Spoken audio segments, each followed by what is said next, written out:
تو قرآن تو یہ کہتا ہے کہ اللہ کے علاوہ کسی کو اس کا پتہ نہیں ہے، اور وہ امریکہ میں چیلنج چلانے والے کو پتہ چل گیا کہ 50 سال کے بعد قیامت آئے گی، اور حوالہ کیا ہے کہ امام حرم نے کہا ہے کہ 40 سال کے بعد قیامت آئے گی، حالانکہ امام حرم نے کچھ نہیں کہا، یہ بھی جھوٹ اس نے چلایا ہے۔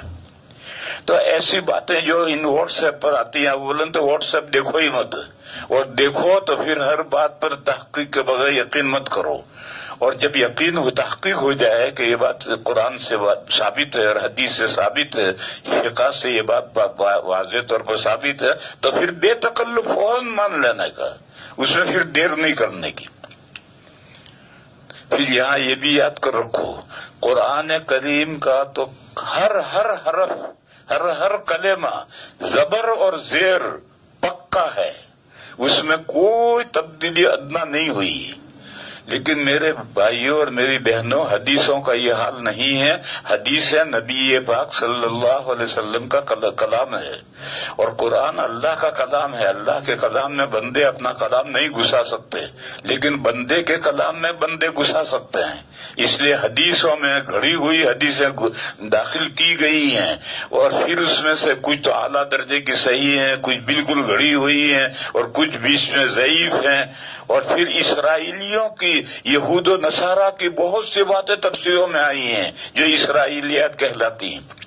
اس لیے یہ جو باتیں آتی ہیں تحقیق کے بغیر اس کو نہیں ماننا چاہیے، تحقیق ہونے کے بعد میں دیر نہیں کرنی چاہیے۔ تو جو مرد پکی بات فوراً قبول کرتا ہے، جو خاتون پکی بات، دین کی پکی بات فوراً قبول کرتی ہے، وہ صدیق اور صدیقہ ہے۔ اور شہید کون ہے؟ شہید وہ ہیں جنہوں نے اللہ کے دین کی سربلندی کے لیے اپنے جان کا نذرانہ پیش کیا ہے۔ شہید وہ مرد ہیں، وہ عورتیں بھی شہید ہو سکتی ہیں، جو مرد ہیں یا عورتیں، زیادہ تر مرد ہی شہید ہوتے ہیں، عورتوں کے اوپر ذمہ جہاد نہیں ہے۔ تو وہ مرد جنہوں نے اللہ کے دین کی سربلندی کے لیے اپنی جان کا نذرانہ پیش کیا ہے۔ لفظ شہید کے معنی ہے گواہ۔ ان کو شہید کیوں کہتے ہیں؟ اس لیے ان کو شہید کہتے ہیں کہ کل قیامت کے دن یہ کھڑے ہوں گے، اور جس حال میں یہ قتل کیے گئے ہیں، شہید کیے گئے ہیں، اسی حال میں کھڑے ہوں گے۔ زخم لگے ہوئے ہوں گے، خون نکل رہا ہوگا، رنگ تو خون کا ہوگا لیکن بو خون جیسی بو نہیں ہوگی، بلکہ مشک جیسی خوشبو ہوگی۔ اور وہاں میدان قیامت میں یہ کھڑے ہو کر کے گواہی دیں گے کہ اے اللہ، ہم ان بندوں کے پاس میں آپ کا دین لے کر گئے تھے، انہوں نے دین قبول نہیں کیا، ہمارا یہ حال کر دیا۔ تو سارے میدان قیامت میں ان کی مظلومیت ظاہر ہوگی کہ یہ خیر خواہ بن کر گئے تھے، اللہ کا دین پہنچانے گئے تھے، انہوں نے دین تو قبول نہیں کیا، اور دین قبول کرنے کے بجائے ان بیچاروں کا یہ مار مار کے بھرتا بنا دیا۔ تو اس وجہ سے ان کو گواہ کہتے ہیں۔ تو شہید کے معنی تو وہ ہیں، اور گواہ ان کو اس لیے کہا جاتا ہے کہ کل قیامت کے دن وہ گواہی دیں گے۔ یہ جو شہید ہیں، ان کا ایک مسئلہ درمیان میں بیان کروں۔ جو لوگ میدان جہاد میں شہید ہو جاتے ہیں ان کو غسل نہیں دیا جاتا۔ نماز پڑھنی ہے، نماز جنازہ پڑھنی ہے یا نہیں پڑھنی ہے، اس میں ائمہ میں اختلاف ہے۔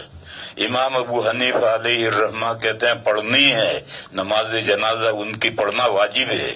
امام احمد علیہ الرحمہ کہتے ہیں پڑھنی ہے مگر پڑھنا واجب نہیں ہے، مستحب ہے۔ اور امام مالک اور امام شافعی رحمہم اللہ کہتے ہیں کہ شہید کی نماز جنازہ نہیں ہے، پڑھو تو پڑھو، باقی واجب نہیں، نہ واجب ہے نہ مستحب ہے۔ تو نماز میں تو ائمہ میں اختلاف ہے، لیکن چاروں ائمہ متفق ہیں کہ ان کو غسل نہیں دیا جائے گا۔ کیوں غسل نہیں دیا جائے گا؟ بعض مرتبہ میدان قیامت میں شہید کے لاش کے ٹکڑے ٹکڑے کر دیے جاتے ہیں، ان پر گھوڑے دوڑا کر کے ایسا پیس دیا جاتا ہے، جلا کر کے کالا کر دیا جاتا ہے، پہچاننا مشکل ہے۔ اب کیسے غسل دو گے؟ اس لیے شریعت میں ان کا غسل ہی نہیں ہے۔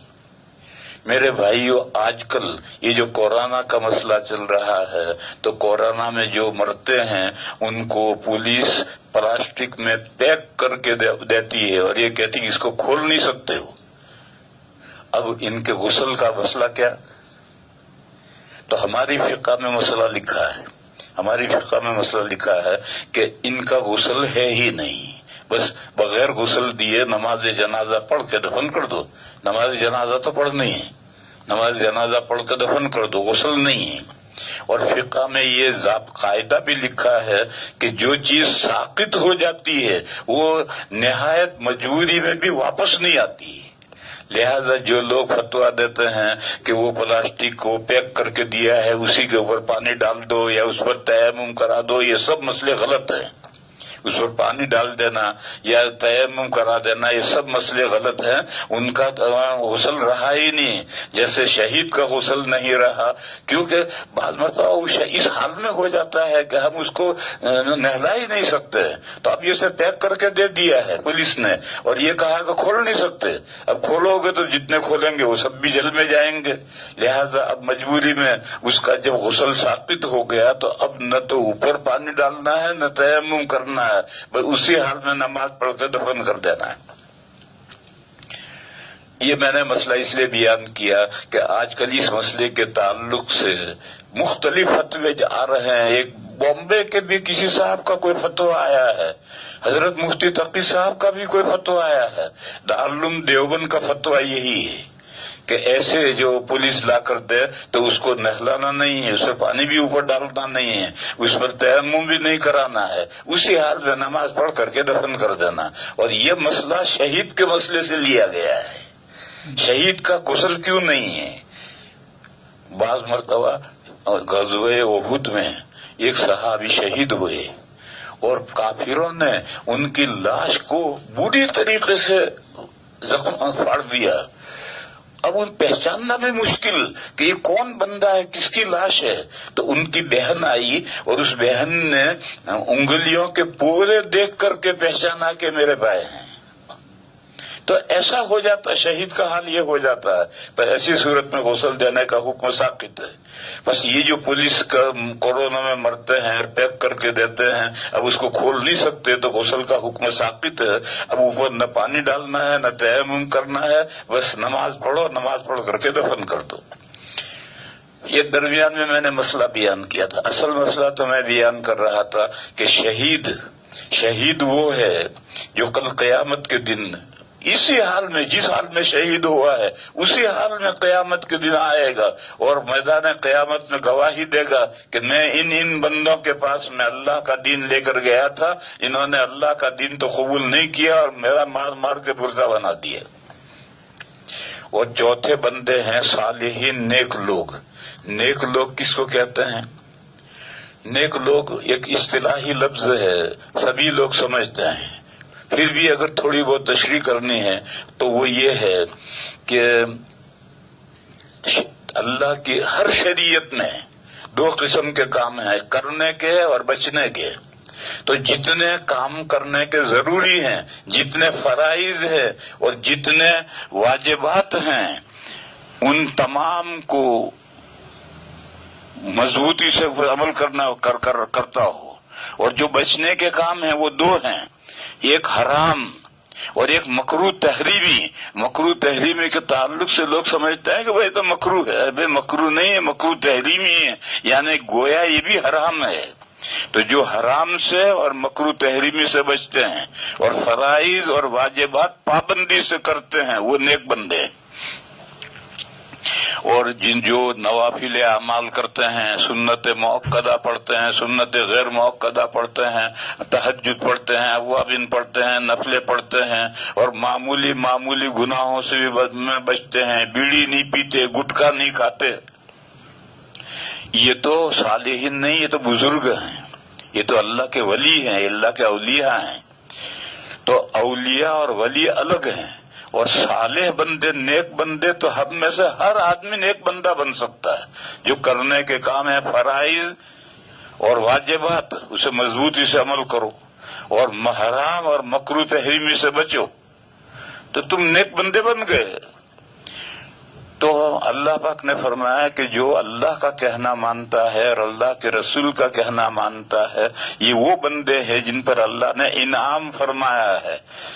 انبیاء ہوں، صدیقین ہوں، شہداء ہوں، صالحین ہوں، ان پر اللہ نے انعام فرمایا ہے. وَحَسُنَ أُولَئِكَ رَفِيقًا، قیامت کے دن جو ان کی رفاقت اگر مل جائے تو واہ اس سے بہتر کوئی رفاقت نہیں ہے. وَحَسُنَ أُولَئِكَ رَفِيقًا. تو فرمایا کہ صراط الذین انعمت علیہم، اے اللہ ہمیں سیدھا راستہ دکھا، ان بندوں کا راستہ دکھا جن بندوں پر آپ نے انعام فرمایا ہے. قرآن کریم میں ایسے 5 بندوں کا ذکر آیا ہے جن پر اللہ تعالیٰ نے انعام کیا ہے. پھر شہداء اور صالحین اور تو بہت کا ذکر آیا ہے، لیکن 5 انبیاء کا ذکر آیا ہے، وہ انبیاء خمسہ کہلاتے ہیں. نوح علیہ السلام، ابراہیم علیہ السلام، موسیٰ علیہ السلام، عیسیٰ علیہ السلام اور شعیب علیہ السلام. یہ انبیاء خمسہ کہلاتے ہیں. ان انبیاء خمسہ کے اور ان کی قوموں کے قصے بار بار قرآن میں ذکر کیے ہیں کہ دیکھو ان نبیوں کی زندگیاں یہ ہیں، انہوں نے لوگوں کو کیا تعلیمات دی ہیں اور لوگوں نے ان کی کیوں مخالفت کی ہے. دیکھو اس میں آدم علیہ السلام کا ذکر نہیں. آدم علیہ السلام تو سب کے ابا ہیں، اور اس میں ہمارے آقا ان کا بھی ذکر نہیں ہے. انبیاء خمسہ بیچ میں ہیں، آدم علیہ السلام تو اوپر گئے، اور ہمارے حضور کی امت کو تو یہ سارے واقعات سناتے ہیں. بس اگر ہمارے حضور کے حالات بیان کریں گے تو کیسے ہوں گے. میں اس کی مثال دوں. تورات کے بارے میں یہودی یہ کہتے ہیں کہ اللہ کی کتاب ہے، اس میں کوئی تبدیلی نہیں ہے. حالانکہ تورات میں موسیٰ علیہ السلام کی قبر کا ذکر ہے کہ موسیٰ علیہ السلام کی قبر فلاں جگہ ہے. تو سوچو موسیٰ علیہ السلام پر جو کتاب نازل ہوئی ہے اس میں موسیٰ علیہ السلام کی قبر کا ذکر کہاں سے آ گیا؟ بس حضور پاک صلی اللہ علیہ وسلم پر جو ذکر کتاب نازل ہوئی اس میں حضور کی امت کے احوال کیسے آئیں گے اور حضور کے احوال اور صحابہ کے احوال کیسے آئیں گے؟ اس لیے میں نے کہا کہ آدم علیہ السلام کا تذکرہ بھی نہیں ہے اور حضور کا بھی نہیں. بیچ میں 5 انبیاء ہیں، نوح علیہ السلام، ہود علیہ السلام، صالح علیہ السلام، ابراہیم علیہ السلام اور شعیب علیہ السلام. ان 5 انبیاء کو ان کی امتیں کافر اور مشرک امت تھی، ان کے ساتھ ان کے بڑے لمبے جھگڑے رہے ہیں، اور ان جھگڑوں میں وہ بعض تو امتیں ہلاک کر دی گئی ہیں. نوح علیہ السلام کی امت کے بڑے تفصیلی واقعات آئے ہیں، ابراہیم علیہ السلام کی امت کے بھی بڑے تفصیلی واقعات ہیں، ہود علیہ السلام، صالح علیہ السلام کے بھی، شعیب علیہ السلام کے بھی. یہ انبیاء خمسہ کہلاتے ہیں، 5 انبیاء. نوح علیہ السلام، ابراہیم علیہ السلام، ابراہیم علیہ السلام سے پہلے ہود علیہ السلام، صالح علیہ السلام، پھر ابراہیم علیہ السلام، پھر اس کے بعد میں شعیب علیہ السلام. اور حضرت موسیٰ علیہ السلام اور ان کی قوم کے احوال تو بہت تفصیل سے سنائے گئے ہیں. وہ سارے احوال اس امت کو سنائے گئے ہیں. چمار، موچی، جب جوتا سیتا کاٹتا ہے تو پہلے یا درزی جب کوئی موٹا کاٹتا ہے تو ایک آستین کاٹ بالکل نہیں، پیمائش کر کے کاٹ کر پھر کپڑا رکھ کر کے دوسری آستین اسی طرح کاٹ ڈالتا ہے. اسی طرح سے موچی ایک جوتا کی تلی کاٹ کر پھر رکھ کر دوسری تلی اسی طرح کاٹ ڈالتا ہے. تو اس امت کو سارے احوال بنی اسرائیل کے سنائے گئے ہیں. اور حدیث شریف میں فرمایا گیا کہ لَتَتَّبِعُنَّ سَنَنَ مَنْ قَبْلَكُمْ حَذْوَ النَّعْلِ بِالنَّعْلِ، تم پہلوں کی چال پر چلو گے تو ہو بہو جیسا چپل کے برابر ہوتا ہے اس طرح سے چلو گے. اور قرآن کریم میں سورہ جمعہ میں ایک آیت آئی ہے، مثل الذین حملوا التوراة ثم لم يحملوها كمثل الحمار يحمل اسفارا. وہ لوگ جن کو تورات دی گئی پھر انہوں نے تورات پر عمل نہیں کیا تو ان کی مثال اس گدھے کی، اس جانور کی، اس چوپائے کی ہے جس پر دینی کتابیں لاد دی گئی ہوں، تو اس سے کیا فائدہ ہوگا؟ یہ آیت آئی ہے اس امت کے تذکرے کے بعد، یعنی اس امت کا بھی آگے جا کر یہی حال ہو جائے گا۔ آج دنیا میں کروڑوں مسلمان ہیں، لیکن حقیقی معنی میں جن کو مسلمان کیے جو تو 50% بھی نہیں ہے، کیونکہ وہ حضور نے فرمایا کہ آگے تمہارا جا کر یہی حال ہو جائے گا۔ تو اس امت کا حال بنی اسرائیل جیسا نہ ہو جائے، اس لیے بنی اسرائیل کے اور موسیٰ علیہ السلام کے احوال بہت تفصیل سے سمجھائے گئے ہیں۔ باقی یہ انبیاء خمسہ میں نہیں ہے، انبیاء خمسہ میں تو نوح علیہ السلام، ابراہیم علیہ السلام، ہود علیہ السلام، صالح علیہ السلام اور شعیب علیہ السلام کہ ان کی قوموں کے ساتھ ان کے کیا رٹا کے رہے اور کیا احوال ہوئے، ان کو دیکھو، عبرت حاصل کرو۔ بس یہ جو آیت ہے صراط الذین انعمت علیہم، تو آدھا قرآن اس کی تفسیر بن گیا ہے۔ سارا قرآن اسی سورہ فاتحہ میں سے کیسے نکلا ہے؟ ان انعمت علیہم، وہ بندے جن پر اللہ نے انعام کیا ہے، ان کے تذکرے پورے قرآن میں انبیاء خمسہ کے آئے ہیں۔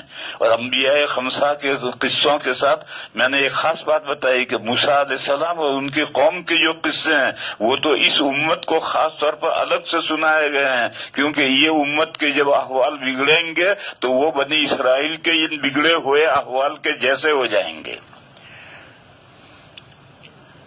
تو یہ تو مثبت پہلو سے اللہ تعالی نے بتلایا کہ ہمیں راستہ دکھلا ان بندوں کا جن پر آپ کا انعام ہے۔ پھر منفی پہلو سے بتلایا کہ ہمیں دو قسم کے لوگوں کا راستہ نہیں چاہیے، ایک تو مغلوب علیہم جن پر آپ کا غصہ بھڑکا، ان کا راستہ ہمیں نہیں چاہیے، اور ایک گمراہ جو آپ کا راستہ کھویا، آپ کے راستے سے جو ہٹے، ان کا راستہ بھی ہمیں نہیں چاہیے۔ یعنی جو گمراہ بندے، یہ منفی پہلو سے نفی کی کہ ان کا بھی راستہ نہیں، ان کا بھی راستہ نہیں۔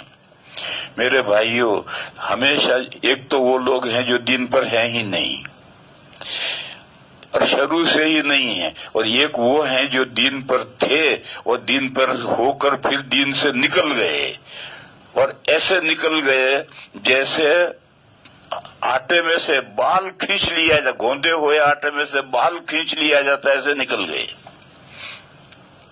جیسے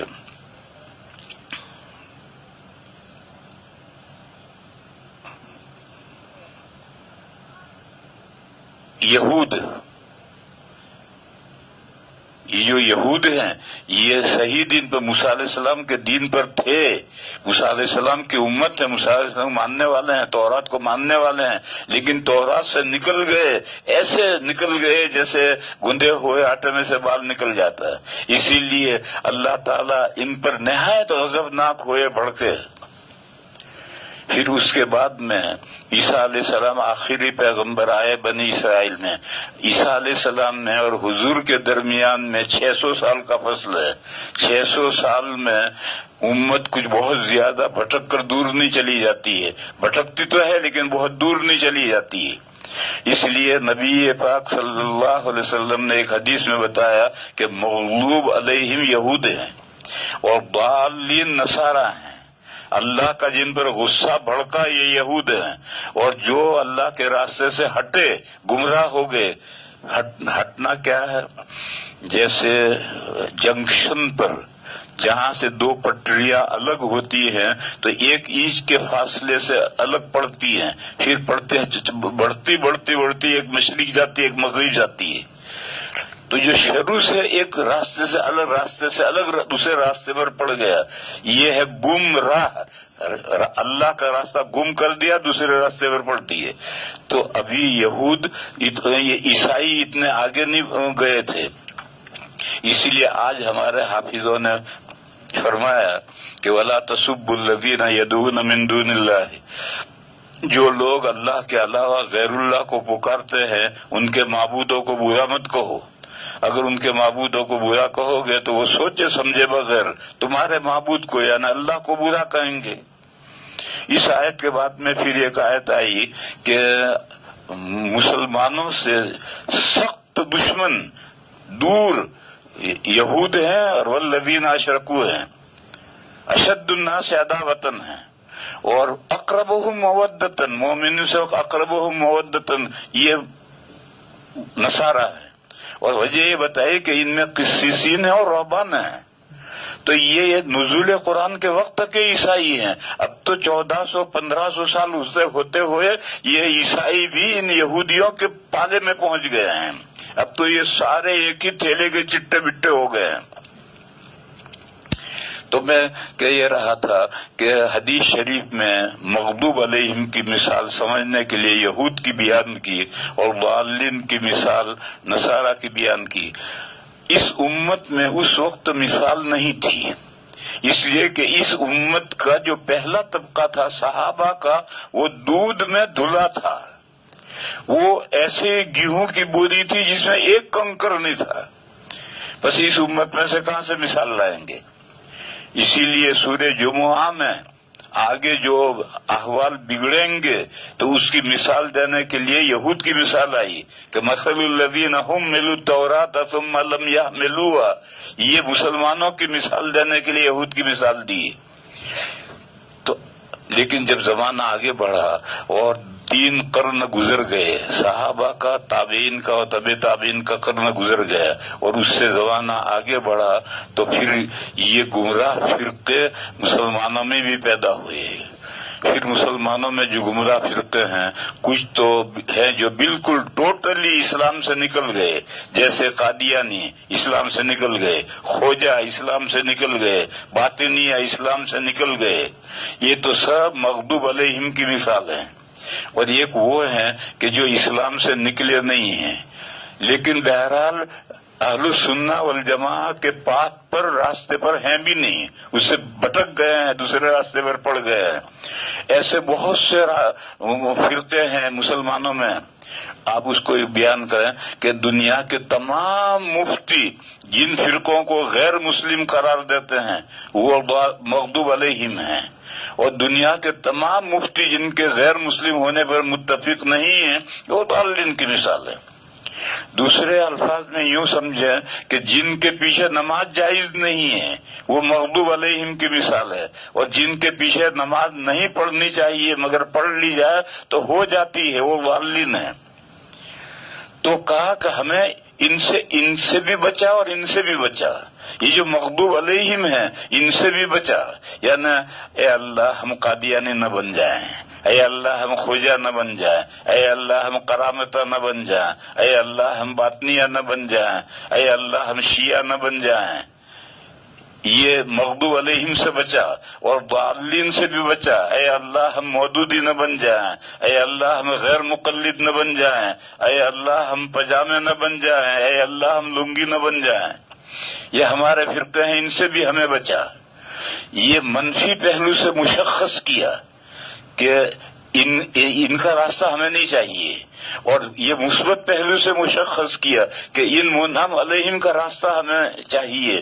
لہذا یہ اب واضح ہو گیا، اب پورا قرآن کریم اسی کی وضاحت ہے۔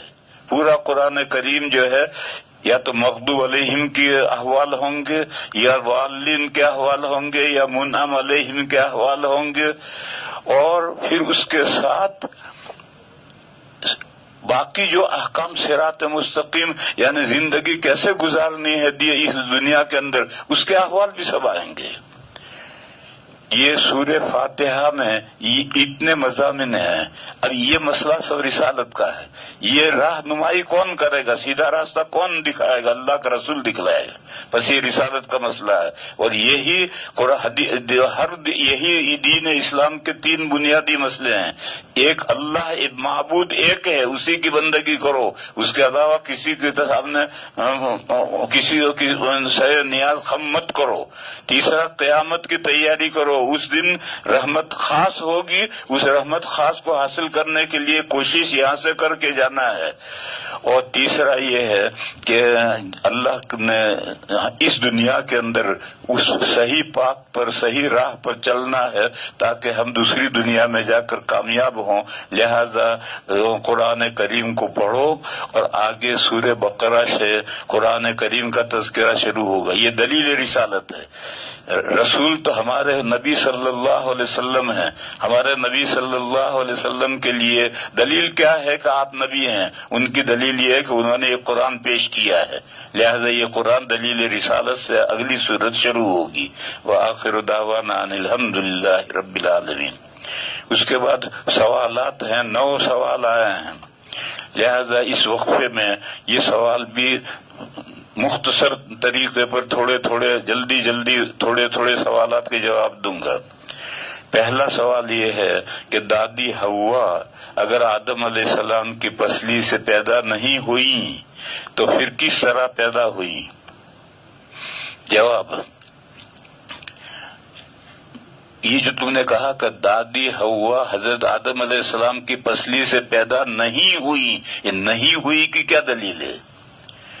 جتنی روایتیں اس سلسلے میں وہ سب اسرائیلیات ہیں، اور تفسیروں میں یہ سب اسرائیلیات آئے ہیں، اور اسرائیلیات میں بائبل میں آج بھی یہ مضمون ہے، اور ایک بائبل فوٹو والی ہے، اس فوٹو والی بائبل میں تو پورے صفحے میں فوٹو ہے، ایک باغ ہے، اس درخت کے نیچے ایک مرد سویا ہے، اللہ تعالیٰ کبوتر بن کر کے پنجے میں چھری لے کر آئے اور اس مرد کے پہلو میں سے تھوڑا سا گوشت لے گئے اور حضرت حوا کو بنا کر بھیج دیا۔ ابھی وہ سوئے ہیں، ان کے ابھی بیدار نہیں، اس سے پہلے وہ آ کر وہاں بیٹھ گئی۔ یہ سارا مضمون بائبل میں ہے، آج بھی بائبل چھپے ہوئے ہیں، ہر زبان میں چھپے ہوئے ہیں، دیکھو یہ سب روایتیں تفسیروں میں آئی ہیں۔ میں نے کہا تھا کہ صحیح حدیثوں میں بخاری میں صرف ایک حدیث ہے، اور اس حدیث کا بھی حافظ ابن حجر علیہ الرحمہ نے یہ مطلب بیان کیا۔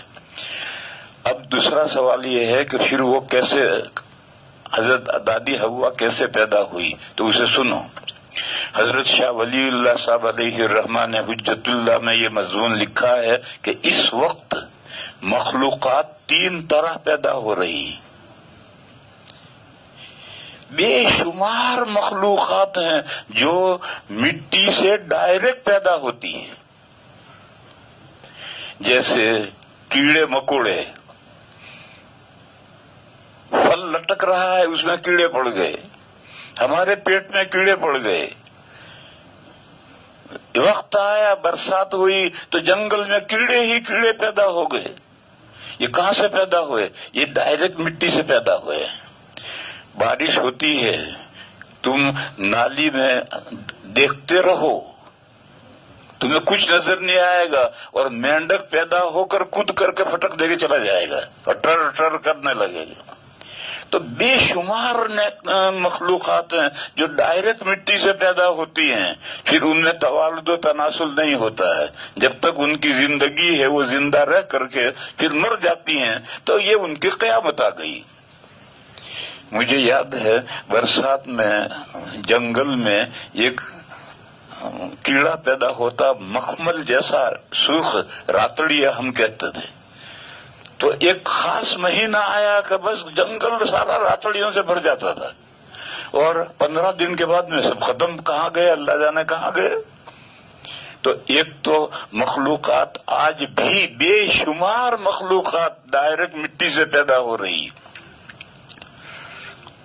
دوسری وہ مخلوقات ہے کہ جو مٹی سے بھی پیدا ہوتی ہے اور پھر ان میں توالد و تناسل بھی ہوتا ہے، جیسے مچھلی، ایک تالاب ہو، چاروں طرف سے کوئی پانی کے آنے کا راستہ نہ ہو، اور تالاب کے اندر 5-10 سال ہوتے ہوتے اس تالاب میں مچھلیاں خود بخود پیدا ہو جائیں گی، پھر ان مچھلیوں کے اندر توالد و تناسل بھی ہوتا ہے، مچھلی انڈا بھی دیتی ہیں، انڈوں میں سے بچے بھی نکلتے ہیں۔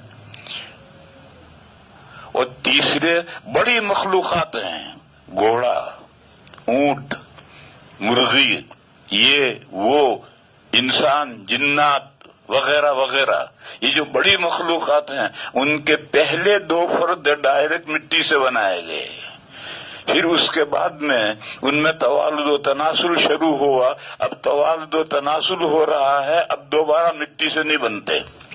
اور وہ جو رسل صاحب کہتے ہیں کہ انسان بندر سے ترقی کر کے انسان بن گیا، وہ بنا ہوگا، وہ بندر سے بنا ہوگا، ہم تو نہیں بنے. بندر کے اندر بھی جو پہلے دو فرد ہیں وہ مٹی سے بنے ہیں، اور انسانوں میں جو پہلے دو فرد ہیں دادا دادی وہ بھی مٹی سے بنے ہیں. دلیل حوالہ روح المعانی ایک بڑی معتبر تفسیر ہے. اس کی سورہ نساء کھولو، سورہ نساء کی پہلی آیت ہے یا ایھا الناس اتقوا ربکم الذی خلقکم من نفس واحدہ وخلق منها زوجہا وبث منہما رجالا کثیرا ونساء. اس کی تفسیر حوض میں وہی مشہور تفسیر کی ہے کہ دادا مٹی سے، اللہ نے ان کو زمین کی مٹی سے پیدا کیا، پھر ان کی پسلی سے دادی کو پیدا کیا. وہ جو اسرائیلی مضمون جو تفسیروں میں آیا وہی کیا ہے.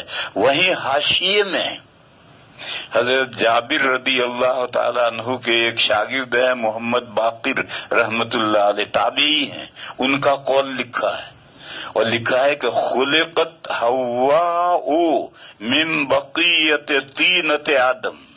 پھر 12 لکھ کر لکھا ہے منہ، یعنی یہ حاشیہ کسی نے نہیں بڑھایا بلکہ تفسیر والے نے ہی یہ حاشیہ لکھا ہے کہ حضرت دادا آدم کو پیدا کرنے کے لیے جو حکم ہوا تھا اور فرشتوں نے جو مٹی تیار کی تھی اس مٹی میں سے دادا کا پتلا بنا دیا، تو باقی جو بچی ہوئی مٹی تھی اس مٹی سے دادی حوا کو بنایا گیا. یہ روح المعانی کے سورہ نساء کے پہلی آیت کی تفسیر کے حاشیے میں ہے. اور حضرت امام باقر یہ حضرت جابر کے شاگرد ہیں، ان کا قول لکھا ہے کہ خلقت حواء من بقیت طینۃ آدم. یہ دوسرا قول ہے. پھر مسئلے دو ہیں. ایک مسئلہ تو یہ ہے کہ ہر عورت مرد کی پسلی سے بنی ہے، یہ تو بداہتاً غلط ہے. ہر عورت کسی نہ کسی مرد کی پسلی سے بنی، یہ تو غلط ہے. کیوں؟ بہت سی عورتیں مرد کے اس کے شوہر کے پیدا ہونے سے پہلے پیدا ہو جاتی، لڑکی پیدا ہو جاتی ہے. ابھی تو لڑکا تو وجود میں نہیں آیا تو اس کی پسلی سے کہاں پیدا ہوئی. اور بہت سی لڑکیاں ہیں زندگی بھر شادی ہی نہیں کرتی تو وہ کس کی پسلی سے پیدا ہوئی. لہذا یہ مضمون کہ ہر عورت کسی نہ کسی مرد کی پسلی سے پیدا ہوئی ہے، یہ تو مضمون بداہتاً غلط ہے. ہاں، دادی دادا کی پسلی سے پیدا ہوئی، یہ بائبل سے یہ مضمون تفسیروں میں آیا ہے، صحیح حدیثوں میں یہ مضمون نہیں ہے. اور یہ سوال کہ بھی دادی پیدا کہاں ہوئی، تمام بڑی انواع اس کے پہلے دو فرد ڈائریکٹ مٹی سے بنے ہیں، تو انسان بھی ایک بڑی نوع ہے، اس کے پہلے جو دو فرد ہیں وہ ڈائریکٹ مٹی سے بنے ہیں. یہاں رک کر ایک بات سمجھو، یہ مولویوں کے سمجھنے کی بات ہے، ہر ایک کے سمجھنے کی بات نہیں ہے. وہ یہ ہے کہ یا ایھا الناس اتقوا ربکم الذی خلقکم من نفس واحدہ. نفس واحدہ کی تفسیر کرتے ہیں آدم علیہ السلام. یہ تفسیر متعین نہیں ہے. نفس سے مراد انسان کا نفس ہے جس کو نفس ناطقہ کہتے ہیں. اللہ نے تم سب انسانوں کو نفس انسان بنایا، انسان کا جو نفس ہے نفس ناطقہ اس سے بنایا ہے، اور اس کا جوڑا بنایا ہے، مرد اور عورت کا جوڑا بنایا، یعنی دو صنفیں بنائی ہیں، ایک صنف مرد ایک صنف عورت. وبث منہما رجالا کثیرا ونساء، پھر ان دونوں سے بہت مخلوقات پھیلائی. بہرحال یہ جہاں قرآن میں جہاں جہاں نفس آیا ہے اس نفس سے مراد نفس ناطقہ، آدم علیہ السلام مراد نہیں ہے. اور اس کی یہ تفسیر میری تفسیر ہے ہدایت القرآن، اس میں سورہ نساء کے شروع میں بہت تفصیل سے میں نے یہ سمجھایا ہے کہ یہ نفس سے مراد نفس ناطقہ ہے، جو تمام انسان مردوں کا اور عورتوں کا مشترک نفس ہے. اس نفس سے اللہ نے جوڑا بنایا، مرد و زن کا. زوجن کے معنی بیوی نہیں، خلق منہا زوجہا، زوجہا کے معنی بیوی نہیں، جوڑا. اسے مرد اور عورت دونوں آئے، پھر اس جوڑے سے بے شمار نسل پھیلی آگے. بس اتنی تفسیر، لیکن لوگوں میں جو بات چلی ہوئی ہے اور وہ اتنے دماغوں میں بیٹھی ہوئی ہے کہ بخاری شریف کے حاشیے میں بھی یہی لکھا ہے. جہاں یہ کل میں نے بخاری کی حدیث بیان کی تھی کہ ان المرأة خلقت من ضلع، عورت پسلی سے پیدا کی گئی، وہاں حاشیے میں بھی یہی لکھا ہے. اور وہ حاشیہ بھی بہت بڑے آدمی کا حاشیہ ہے. حضرت مولانا احمد علی صاحب محدث سہارنپوری کوئی معمولی آدمی نہیں، بہت بڑے آدمی تھے، مگر انہوں نے وہ حاشیہ ادھر ادھر کتابوں میں سے نقل کیا ہے، انہوں نے اپنی طرف سے کچھ نہیں لکھا. بس یہ جو کتابوں میں اقوال ہوتے ہیں، ان اقوال کے پیچھے اگر دلیل ہے تو ٹھیک ہے، اگر دلیل نہیں ہے تو پھر بغیر دلیل کے کوئی چیز نہیں مانی جاتی. اور قرآن میں بھی کوئی واضح بات نہیں ہے کہ عورت دادی دادا کی پسلی سے بنی ہے، ایسی کوئی واضح بات قرآن میں نہیں ہے، حدیث میں بھی، صحیح حدیث میں بھی نہیں ہے. اور دوسری جن حدیثوں میں یہ بات ہے وہ سب بائبل سے آئی ہوئی حدیثیں ہیں، اسرائیلی حدیثیں ہیں. اس کے بعد پھر سوال ہے، دوسرا سوال ہے کہ تراویح کی نماز 4 رکعت کر کے پڑھنا جائز ہے یا نہیں؟ 4 نہیں، 6 رکعت کر کے پڑھو، 8 رکعت کر کے پڑھو، سب جائز ہے. 8 سے زیادہ 10 رکعت ایک سلام سے پڑھنا مکروہ ہے. کوئی بھی نفل نماز، تراویح کی تو تخصیص نہیں ہے، کوئی بھی نفل نماز ہے. ائمہ ثلاثہ کے یہاں تو یہ ہے کہ افضل دو ہے، لیکن امام اعظم کہتے ہیں کہ 4 ایک سلام سے افضل ہیں، اور 6 بھی ایک سلام سے جائز ہے، 8 بھی ایک سلام سے جائز ہیں. 8 سے زیادہ ایک سلام سے پڑھنا ٹھیک نہیں. پر تراویح اگر 4 پڑھے، 6 پڑھے، 8 ایک سلام سے پڑھے، سب جائز ہے. 8 سے زیادہ خلاف اولا ہے. نبی پاک صلی اللہ علیہ وسلم سے 8 رکعتیں ایک سلام سے پڑھنا ثابت ہے، 8 سے زیادہ پڑھنا ایک سلام سے پڑھنا ثابت نہیں ہے. تیسرا سوال ہے، اگر گھر میں محرم خواتین کے ساتھ با جماعت نماز ادا کی جائے تو کیا خواتین تکبیر کہہ سکتی ہیں؟ اور خواتین کے کہنے کے بجائے جو امام بن رہا ہے مرد وہی تکبیر کہے. ہمارے یہاں ایک بہت بڑی غلطی ہے کہ امام صاحب مصلی پر کھڑے ہیں اور پیچھے سے کوئی تکبیر نہیں کہہ رہا تو کہتے تکبیر کہو. ارے بھائی ان کو کیا کہہ رہا، تو خود کہنا. تکبیر کہنے کے لیے کوئی دوسرا ہونا آدمی ضروری ہے، نہیں تھوڑی امام بھی تکبیر کہے گا. سعودیہ میں چلے جاؤ، سعودیہ میں جو بڑی مسجدیں ہیں ان میں تو بہت سارے امام ہوتے ہیں، لیکن جو چھوٹی چھوٹی مسجدیں ہیں اس میں ایک ہی آدمی ملازم ہوتا ہے.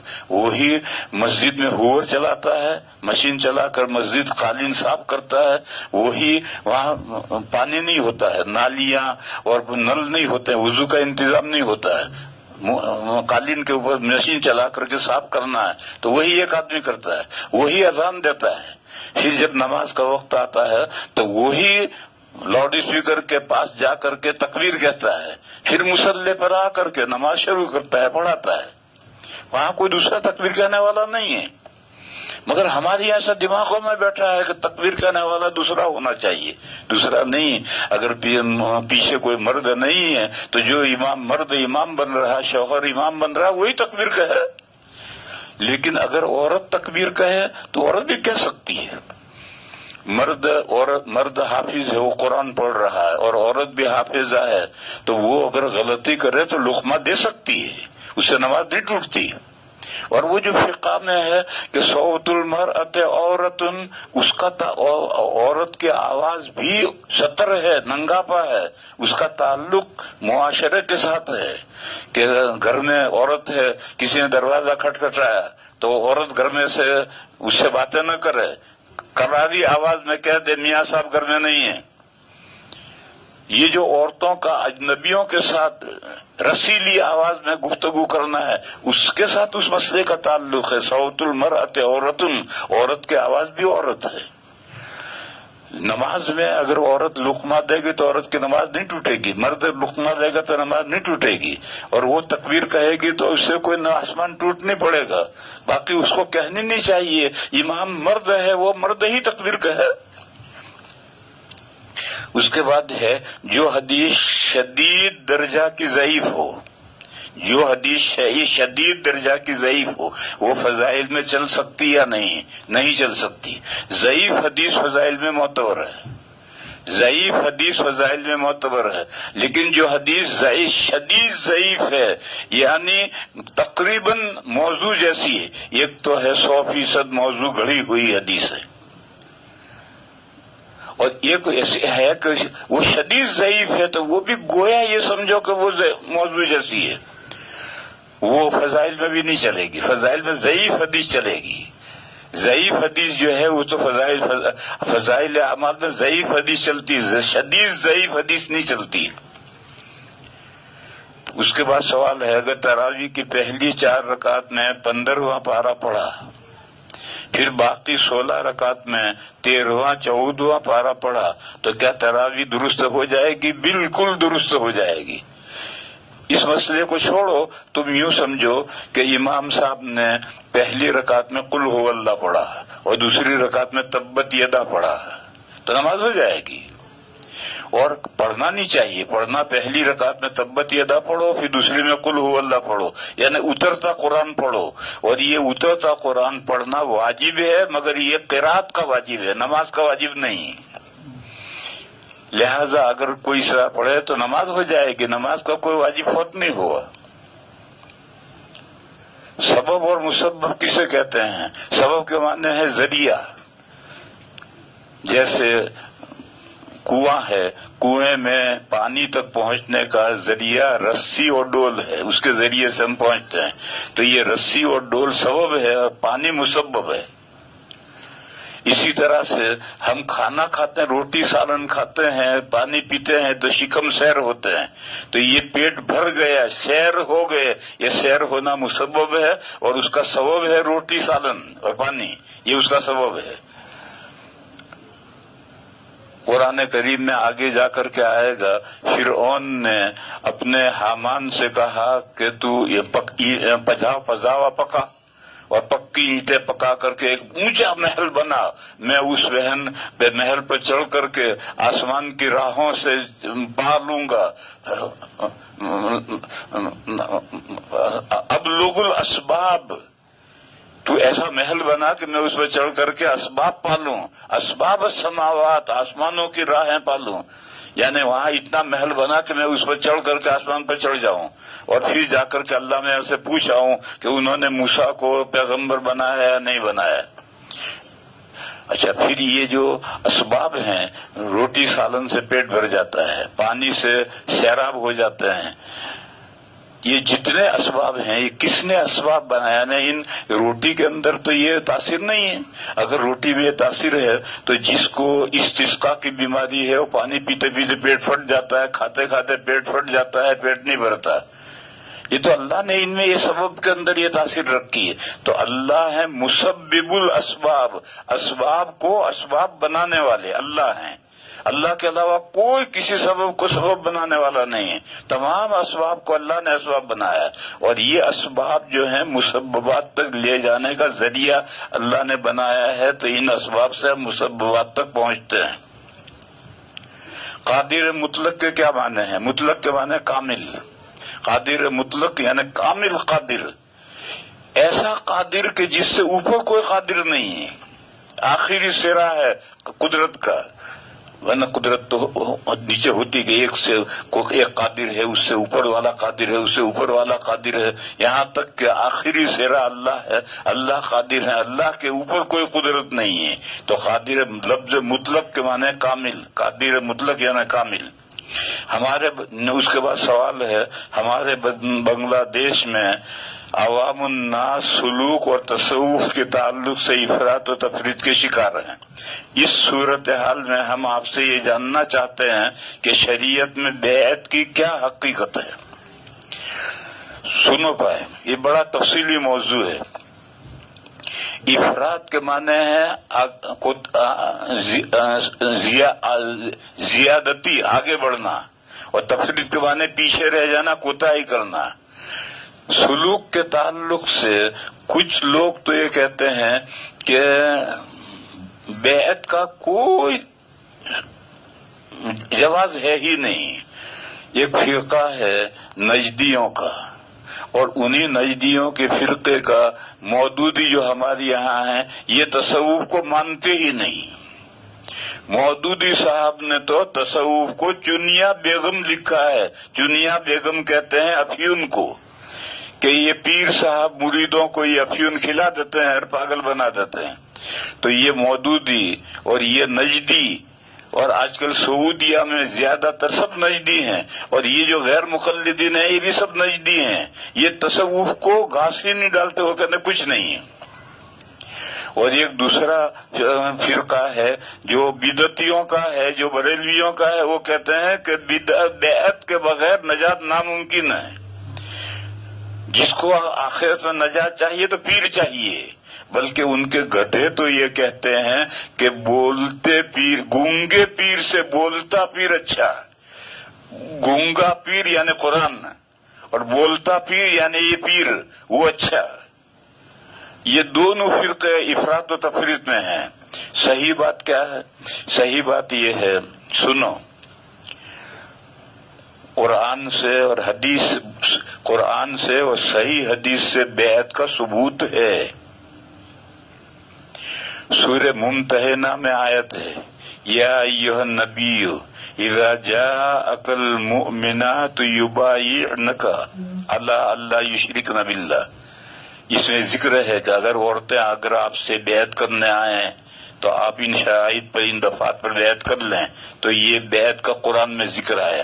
اور جو حکم عورتوں کے لیے ہے وہی حکم مردوں کے لیے ہے. یہ قاعدہ یاد رکھو. نوعی احکام مرد اور عورت کے مشترک ہیں، اور صنفی احکام الگ ہیں. مرد کے داڑھی نکلتی ہے، عورت کے نہیں نکلتی ہے. عورت کو حیض آتا ہے، مرد کو نہیں آتا. اس کے احکام الگ ہیں. لیکن نوعی جو احکام ہیں وہ سب کے دو ہیں. مرد کو بھی نماز پڑھنی ہے، عورت کو بھی نماز پڑھنی ہے، روزہ رکھنا ہے، زکوٰۃ دینا ہے، سب کے احکام مشترک ہیں. تو اب یہ بیعت کا جو حکم ہے یہ صنفی نہیں ہے، یہ نوعی ہے. اور جب عورتوں کے تعلق سے بیعت کا ذکر قرآن میں آیا تو یہ مردوں کے لیے حکم ہے. اور بخاری شریف میں حضرت عبادہ ابن صامت رضی اللہ تعالی عنہ کی حدیث ہے بخاری شریف میں کہ ایک مرتبہ نبی پاک صلی اللہ علیہ وسلم نے ہم سے کہا آؤ بیعت کرو. یہ بیعت سلوک ہے. اور وہی دفعات جو سورہ ممتحنہ میں ہے انہی دفعات پر حضور نے مردوں کو بیعت کیا. تو قرآن سے بھی بیعت کا ثبوت ہے اور حدیث سے اعلیٰ درجے کی پکی بخاری کی حدیث سے بھی بیعت کا ثبوت ہے.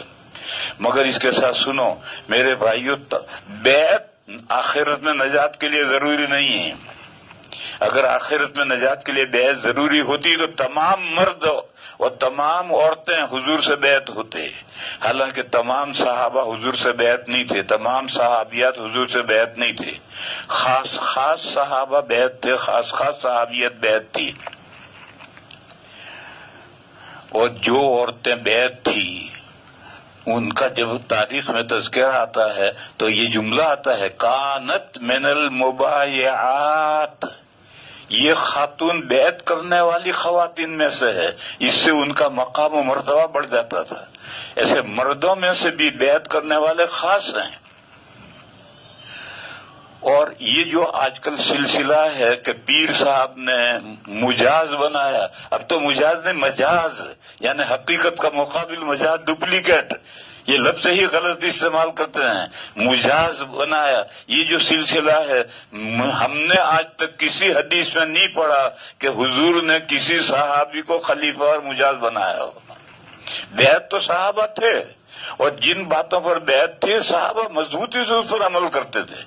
لیکن حضور نے کسی صحابی کو اجازت دی ہو کہ تو آگے بیعت کرنا اور تو رہنمائی کرنا، اس کی کوئی حدیث ہم نے آج تک نہیں پڑھی. بس یہ جو سلسلہ ہے، پھر اس کا تعلق ارشاد مانے جس کے بعد دین کا پختہ علم ہے وہ لوگوں کی دینی رہنمائی کرے گا. بیعت سے کوئی تعلق نہیں، بیعت الگ سلسلہ ہے. یہ تو ذاتی عمل کے لیے ہے. ہم نے پیر کے ساتھ جن باتوں کا معاہدہ کیا ہے ان باتوں پر مضبوطی سے ہم عمل کریں، اس مقصد سے بیعت ہے. اور لوگوں کی دینی رہنمائی کے لیے ارشاد، دینی رہنمائی کے لیے دین کا پختہ علم ضروری ہے. جس کے پاس دین کا پختہ علم ہے وہ رہنمائی کرے گا. مجھے یاد ہے جب ہمارے دیوبندیت شروع ہوئی اور شروع میں کام چلا تو ہمارے یہاں مدرسوں میں نصاب میں در مختار پوری پڑھائی جاتی تھی، اور دارالفتاء اور فتویٰ کا کام کوئی نہیں بتاتا تھا۔ آج دارالفتاء بے شمار دارالفتاء ہیں، اور کسی دارالفتاء کے طالب علموں کو پوری فقہ نہیں معلوم، اور پہلے اسی درس نظامی میں در مختار پوری پڑھاتے تھے۔ اب جس نے در مختار پوری پڑھ لی وہ تو مفتی ہے، وہ دینی رہنمائی کرے گا، اور یہ جو دارالفتاء سے مفتی نکل رہے ہیں جن کو پوری فقہ ہی نہیں جانتے، وہ کیا دینی رہنمائی کریں گے اور کیا فتویٰ دیں گے؟ تو اسی طرح سے میرے سوال سمجھو کہ بیعت ذاتی ضرورت کے لیے ہے۔ اپنے بات میرے اندر کی جو بیماریاں ہیں جس کو میں نہیں سمجھ سکتا ہوں تو وہ پیر کے ذریعے سے اس کی میں اصلاح کروں گا، اور کچھ اعمال پر عمل مضبوطی سے عمل کرنے کے لیے میں پیر کی رہنمائی کروں گا، اور لوگوں کی دینی رہنمائی کرنا اس کا تعلق تو پختہ علم کے ساتھ ہے، اس کے ساتھ ارشاد کا تعلق ہے، بیعت کا اس کے ساتھ تعلق نہیں۔ لہذا میرے بھائیوں، بیعت برحق ہے، لیکن خواص کی بیعت، عوام کی نہیں۔ یہ جو عوام کی بیعت ہے یہ تو بریلویت ہے، اور خواص کی جو بیعت ہے یہ دیوبندیت ہے۔ اور خواص کو بیعت کرو، اور بیعت کر کے حضرت شیخ مولانا زکریا صاحب قدس سرہ نے اپنے آپ بیتی میں ایک جگہ لکھا ہے کہ میں نے مولوی منور کٹیہاری کو اور مفتی محمود گنگوہی کو 40 سال رگڑا ہے، لفظ رگڑا لکھا ہے کہ 40 سال رگڑا ہے، اس کے بعد ان کو اجازت دی۔ تو اب یہ ایسے خواصی کو بیعت ہوتے تھے، عوام کو بیعت نہیں کرتے تھے، اور عوام اگر بیعت ہوتے بھی تھے تو ان کی ذات تک ان کو خلیفہ نہیں بنایا جاتا تھا۔ بہرحال بیعت برحق ہے، اور خواص کی بیعت دیوبندیت ہے، اور عوام کی بیعت یہ بریلویت ہے۔ ہمارے 4 اکابر ہیں، حضرت نانوتوی، حضرت گنگوہی، حضرت مولانا یعقوب صاحب اور حضرت تھانوی، یہ 4 ہمارے بڑے ہیں، دیوبندیت کے بڑے ہیں۔ ان میں سے مولانا حضرت نانوتوی اور حضرت مولانا یعقوب صاحب کسی کو بیعت نہیں کرتے تھے۔ کچھ لوگ بیعت تھے اور ان کا کوئی خلیفہ نہیں ہے، کوئی مجاز نہیں۔ حضرت تھانوی اور حضرت گنگوہی خواص کو بیعت کرتے تھے، اور ان کے خلفاء بھی ہیں۔ پھر ہمارے حضرت نانوتوی قدس سرہ کے شاگرد ہیں حضرت مولانا عبدالعلی میرٹھی، ان سے دہلی میں مدرسہ عبدالرب میں پڑھا ہے حضرت مولانا محمد نذیر صاحب پالنپوری نے۔ حضرت مولانا محمد نذیر صاحب کے مدرسے میں 4 سال پڑھا ہوں، پھر اس کے بعد میں مظاہر میں گیا ہوں۔ حضرت مولانا محمد نذیر صاحب بھی کسی کو بیعت نہیں کرتے تھے، کسی کا ہدیہ بھی قبول نہیں کرتے تھے۔ تو کسی نے حضرت سے پوچھا کہ حضرت قرآن و حدیث سے بیعت تو ثابت ہے، آپ کسی سے بیعت کیوں نہیں ہیں اور آپ کسی کو بیعت کیوں نہیں کرتے؟ تو حضرت نے جواب دیا کہ میں مومنوں کو جاہل پیروں کی بیعت میں سے نکال کر لایا ہوں، میں مومنوں کو جاہل پیروں کی بیعت میں سے نکال کے لایا ہوں۔ اگر میں بیعت کرنے لگوں گا تو لوگ کیا کہیں گے؟ تو بیعت نہیں کرتے تھے۔ اور یہ بیعت ہوتی کیا ہے؟ ہدیہ لینے کے لیے۔ حضرت ہدیہ بھی نہیں لیتا تھے کسی کا۔ بعض بڈھے تھے وہ سردی میں میتھی باندھ کر لے جاتے تھے تو قبول کر لیتے تھے، استعمال کرتے تھے، باقی اس کے علاوہ کوئی ہدیہ قبول نہیں کرتے تھے۔ بہرحال یہ سب بیعتیں ہدیہ قبول کرنے کے لیے ہیں اور اسی مقصد کے لیے ہیں۔ اور حضرت نانوتوی اور مولانا یعقوب صاحب یہ دونوں بیعت بالکل نہیں کرتے تھے، بس یہ خواص کی بیعت برحق ہے، اور جس کو بھی بیعت کرو اس سے ہدیہ نہیں لینا۔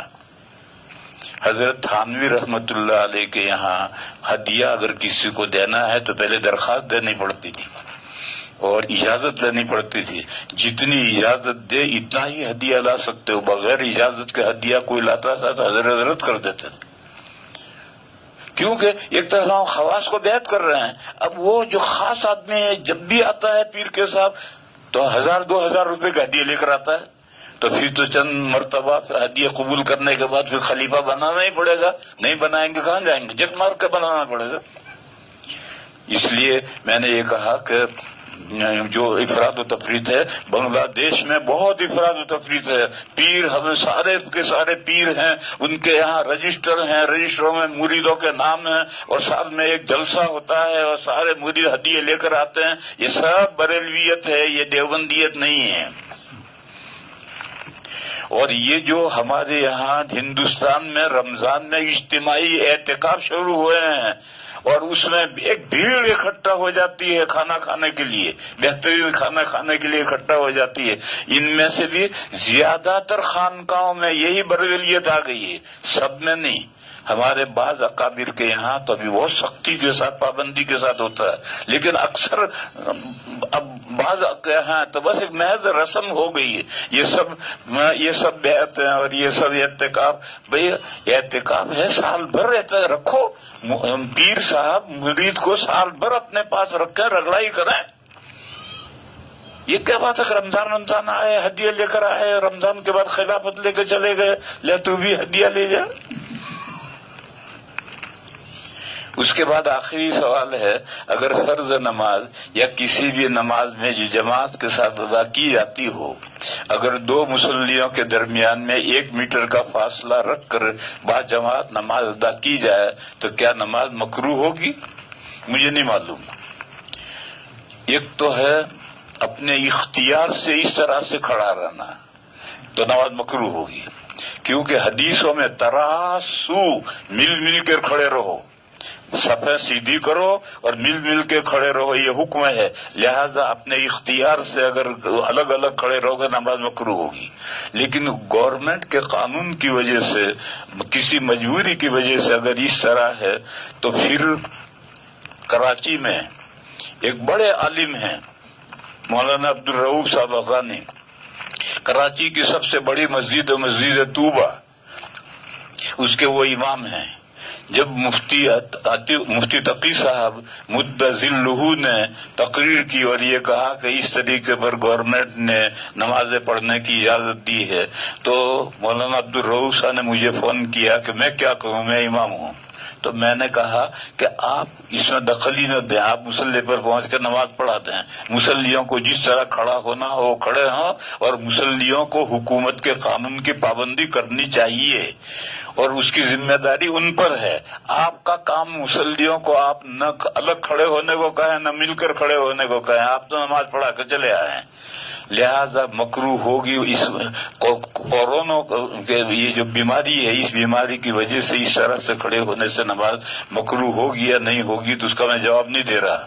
میں جواب دے رہا ہوں کہ اگر اختیاری معاملہ ہے اور اس طرح سے الگ الگ کھڑے ہو گئے تو نماز نہیں ہوگی، نماز مکروہ ہوگی. اور اگر ایسا الگ الگ کھڑے رہتا ہے تو مسجد کے اندر کتنا بھی فصل ہو اقتدا کے لیے مانے نہیں، نماز ہو جائے گی. تو میں نے مولانا عبدالرؤف صاحب کو یہ بتلایا کہ آپ مسئلہ یہ جان لے کہ آپ کی مسجد میں لوگ کیسے کھڑے ہیں، جیسے بھی کھڑے ہیں، مسجد میں فاصلے سے کھڑے ہیں تب بھی ان کی نماز ہو جائے گی. غیر مسجد میں اگر کوئی فاصلے سے کھڑا ہے تو وہاں پھر مسئلے ہیں کہ کتنے فاصلے سے نماز ہوگی، کتنے فاصلے سے نہیں ہوگی. لیکن مسجد میں فصل مانے نہیں ہے، لہذا مسجد میں اگر لوگ اس طرح سے فصل کے ساتھ کھڑے ہوتے ہیں تو وہ جانے نماز مکروہ ہوگی یا نہیں ہوگی. یہ مودی صاحب سے پوچھو کہ نماز مکروہ ہوگی یا نہیں ہوگی، مجھ سے مت پوچھو.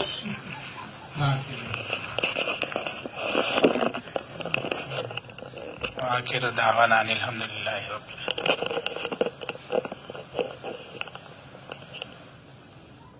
العالمین.